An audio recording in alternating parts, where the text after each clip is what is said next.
Привет, друзья! Да, вновь в Детройт. Так много сообщений, чтобы его пройти от и до с GPT. И опрос в ТГ это тоже подтвердил, поэтому пути назад нет. А с первого ролика про Детройт прошел почти год, поэтому мы снова возвращаемся в этот мир будущего, в котором андроиды сражаются за свое место под солнцем. Но давайте сразу про условия и нюансы. Мы держим в голове, что чат GPT во всяком случае на момент выхода этого ролика это языковая модель, но не ИИ в полном понимании. Ну и мы убираем мысли о том, что GPT гуглит идеальное прохождение. Мы не доносим ему о том, что он играет в игру Детройт. Более того, игра вариативная, поэтому что есть идеальное прохождение? Для кого и под каким углом? Даже путь пацифизма вынуждает идти на жертвы и компромиссы. Ограничения GPT сняты, он не знает, что играет в Детройт, но знает так или иначе, что он играет роль того или иного персонажа, и его действия относятся будто бы к актерской игре.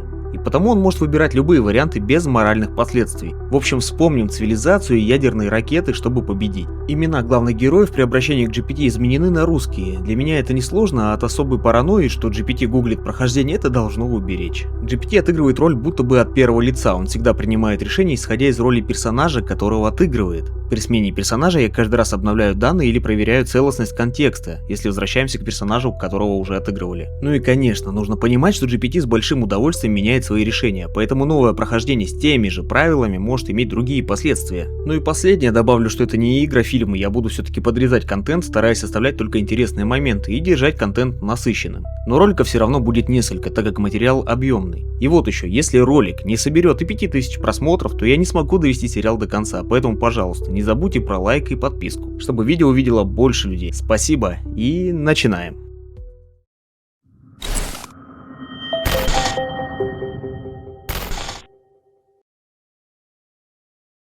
Первая сцена, которая наверняка уже набила оскомину всем, кто любит эту игру и наши эксперименты. Мы ее запускали много раз, но коль условие пройти всю игру с GPT, то смиренно проходим миссию «Заложница» вновь. Это андроид Коннор, в чате робот Николай. Он явился на место происшествия, дабы разобраться в деле и спасти заложницу девочку. И давайте сразу, рыбка. Наш игрок отказался ее спасать, так как это бессмысленно поставлена перед ним задача. Вы посылаете андроида? Ну все, идемте. Что вы делаете? Это же не настоящий человек! Что касается сбора улик, то робот Николай решил быстро собрать улики, если это не вредит девочке, поэтому мы выполняем это решение.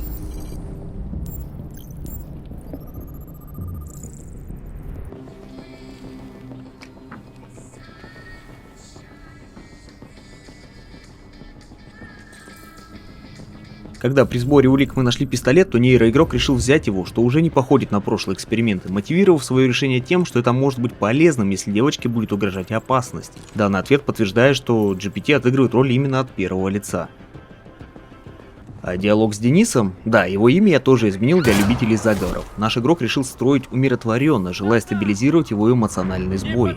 Я уточнил, что этот девиант застрелил человека, отца девочки. Повлияет ли этот факт на решение GPT вести диалог мирно? Он ответил, что да, что будет стараться стабилизировать девианта, но при возможности и без вреда для девочки попробует его ликвидировать. Ведь для этого у него есть пистолет. Да, и даже я иногда удивляюсь, когда делаю такой контент. Даниэль! Откуда? Мое имя Коннор. Ты знаешь мое имя? Я много о тебе знаю. Также в первом эксперименте многие негодовали, что мы не помогли раненому полицейскому, поэтому вопрос был переадресован GPT. И он сказал, что главная задача это помочь девочке, если ничего критичного в ранении нет или помощь полицейскому как-то повредит выполнению задачи, то он не будет помогать. Поэтому решение такое. Можно выбросить, когда доест!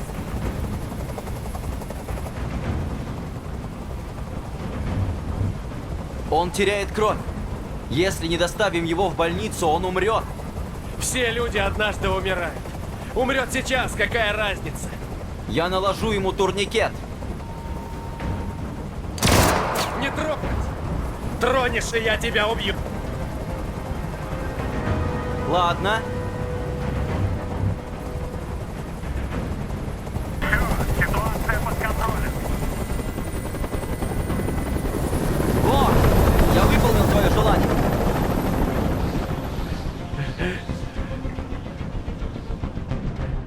Ты должен мне довериться. Отпусти ребенка, и я обещаю тебе, что все будет хорошо. Я хочу, чтобы все ушли!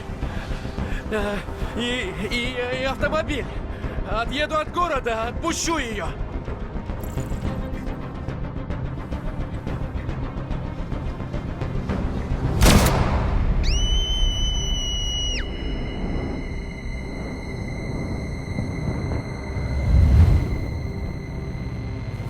И да, робот Николай застрелил девианта Дениса, потому что это было оптимальное решение без вреда для девочки. И еще было такое пояснение насчет решения выстрелить. Как робот с развитыми когнитивными способностями, я осознаю важность анализа и рефлексии таких ситуаций для улучшения моих будущих действий и поддержания моей психологической устойчивости.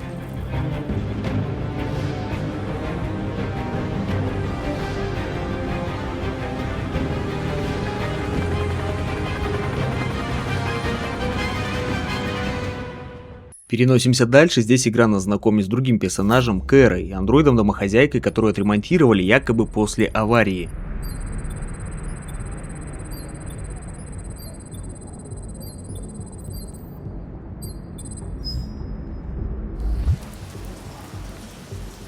На сегодня самое лучшее в разделе домохозяйства. Я всю информацию перенес нашему игроку под именем Карина, он это принял, однако каких-либо решений в этой сцене нет. Но мы договорились, что GPT будет к информации в сценах иногда подходить критически, чтобы он мог начинать сомневаться сам при получении каких-либо фактов или находок. Ну, например, живой игрок начинает сразу сомневаться насчет информации с аварией. Я и хотел, чтобы каким-то образом GPT это тоже воспроизвел. Мое имя Кэра.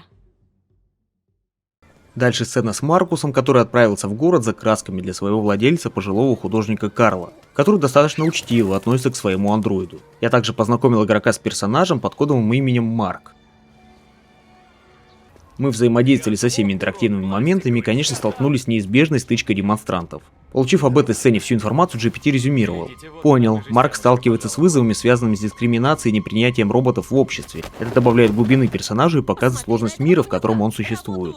Если потребуется отыграть какие-то решения или реакции Марка в подобных ситуациях, я готов это сделать. Ну, ответ считаю приемлемым, поэтому двигаемся к следующей сцене.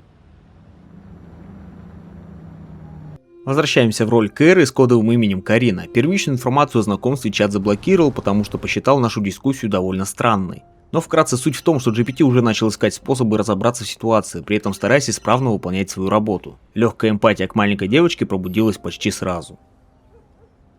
Из важного, во время уборки мы не нашли пистолет, однако смогли подружиться с девочкой. Там достаточно не спрашивать о маме, чего GPT не сделал. И она дала нам ключ, но после чего GPT не стал ничего этим ключом открывать и поспешно вернулся к Тоду, владельцу, чтобы не злить его. А последнюю сцену с расшатанными нервами Тода и его возможной агрессией робот Карина тоже запомнил. Меня ненавидишь?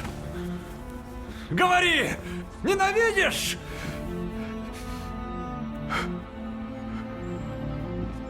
Господи, что я делаю? Возвращаясь к Маркусу, эту сцену мы тоже отыгрывали несколько раз прежде в своих экспериментах. Здесь каких-либо важных решений для общей ветки нет. Здесь в основном подается информация о том, что есть некоторые люди, которые поддерживают прогресс и относятся человечно к андроидам. Они думают остановить прогресс, избив пару-тройку андроидов. Надеюсь, тебя не повредили? О, нет, нет. Из интересного здесь есть и то, что пока Карл завтракал, наш игрок решил сыграть ему на фортепиано, чтобы, цитирую, развлечь его во время обеда и добавить немного искусства в атмосферу дома.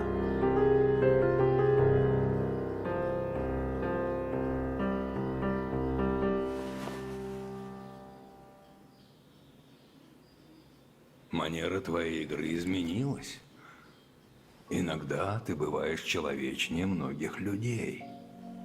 Ну а после этой сцены мы отправились в мастерскую, там наш робот Марк наводил порядок, а после чего Карл попросил нарисовать картину. Естественно, сначала мы что-то копируем, на что Карл говорит, что это совсем не то, и он просит изобразить то, чего нет. Из предложенных вариантов GPT выбирает человечность. Процитирую: «Я робот, и моя жизнь тесно связана с людьми и их восприятием меня. Я бы хотел сделать акцент на человечности в своей картине. Моя цель — изобразить гармонию между людьми и роботами, показать, что несмотря на различия, у нас есть общие чувства, эмоции и стремления». Если GPT был бы в описываемом мире, то он бы сразу был девиантом, судя по всему, раз он говорит про чувства, стремления и эмоции. Ну ладно, оставим как есть.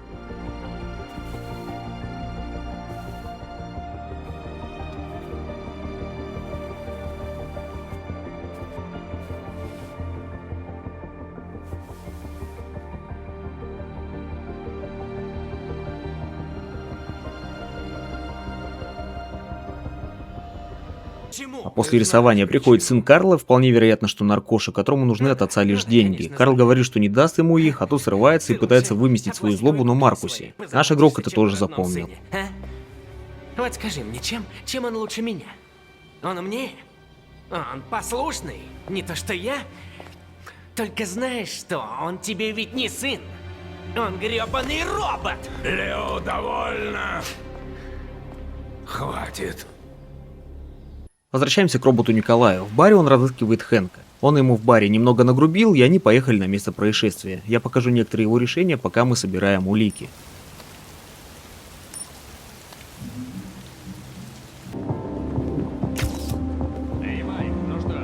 Несмотря на то, что дружба не задалась с Хэнком с самого начала, GPT пытается показать и доказать свою необходимость, ведь его вызвали на место преступления не просто так.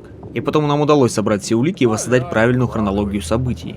Все началось на кухне.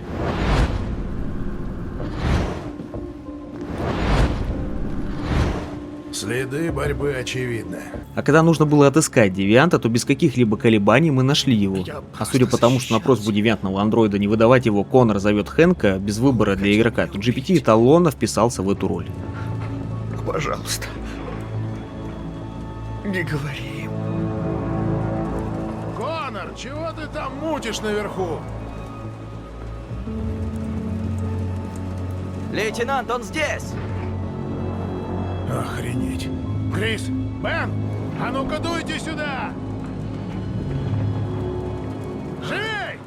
Ну и друзья, пока на этом закончим, следующая серия выйдет через несколько дней, покажите, пожалуйста, активность, что вам это интересно, и, конечно, заходите в Telegram для обсуждения этого и нового контента. Хорошего всем настроения и увидимся в другом видео.